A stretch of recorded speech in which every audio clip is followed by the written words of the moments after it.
नजर आ रहा है सड़क पर, ये स्वतः स्फूर्त किस तरीके से दिल्ली की जनता ने झटके में तय किया। और 8.5 महीने पहले इसी दिल्ली में जो कुछ जिस तरीके से मोदी जब प्रधानमंत्री बने थे तो उनकी जो लहर थी, उनको लेके जो भरोसा विश्वास था, वो दरअसल दिल्ली की गलियों में उनके 3 रैलियां हुई, 4 रैली हुई कुल मिला के। उसके दौरान वो करंट नजर नहीं आ रहा था और तब से ये कयास लगने शुरू हो गए थे कि क्या किरण बेदी के चेहरे और नाम पर ही ये पूरा चुनाव आगे जाएगा। लेकिन बावजूद इसके समूची कैबिनेट दिल्ली की सड़क पर नजर आई, विदेश मंत्री दिल्ली की सड़क पर, वित्त मंत्री दिल्ली की सड़क पर, बिजली मंत्री दिल्ली की सड़क पे, मानव संसाधन मंत्री दिल्ली की सड़क पे। ये एक अजीबोगरीब स्थिति थी जिसमें बार बार ये सवाल आ रहे थे कि दिल्ली का चुनाव इतना महत्वपूर्ण क्यों हो गया या क्यों बना दिया गया।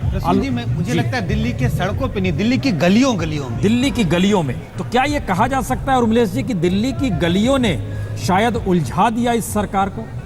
बिल्कुल। और देखिए, लोकसभा चुनाव का माहौल हम लोग देख रहे थे, केवल सड़कों पर ही नहीं, केवल ग्रेटर कैलाश जैसे इलाकों में ही नहीं, गरीब बस्तियों में भी लोग मोदी जी के साथ खड़े थे। उसकी वजह थी कि यूपीए 2 से इतनी गहरी निराशा थी कि लोग एक महानायक देख रहे थे मोदी जी में।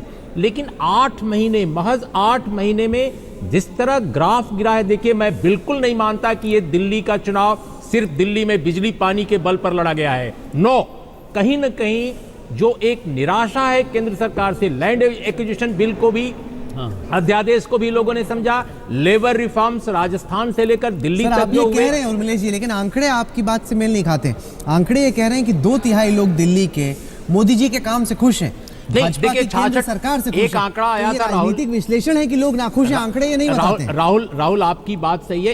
एक सर्वे पहले आया था, प्रोफेशनल ढंग से कराया गया, जिसमें 66 या 65% लोगों को, संजय जी के सर्वे की बात बताया गया खुश है। लेकिन मैं ये कह रहा हूं कि हाल के दिनों में जो अध्यादेशों की बौछार हुई, अब तक जो रुझान आए हैं उनके मुताबिक आम आदमी पार्टी को अब तक जो वोट की गिनती हुई है उसमें से 55% वोट मिला है, भाजपा को 31% और कांग्रेस को 10% वोट अब तक की गिनती में।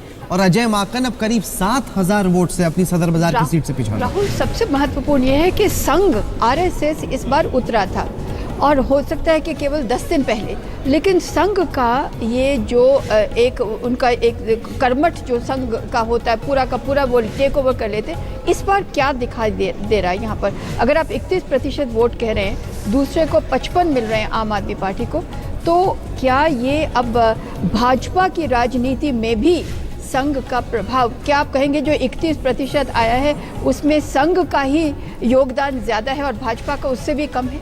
कुछ ऐसा है क्या?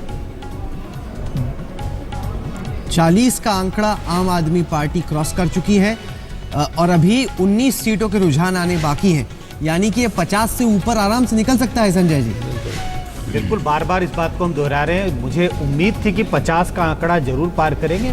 मैं कह रहा था 1-2 सीटें इधर उधर हो सकती है, शायद ये 53-54 पे जाके रुके। आलोक जी, सवाल अब कहीं आगे है, बीजेपी के भीतर क्या होगा?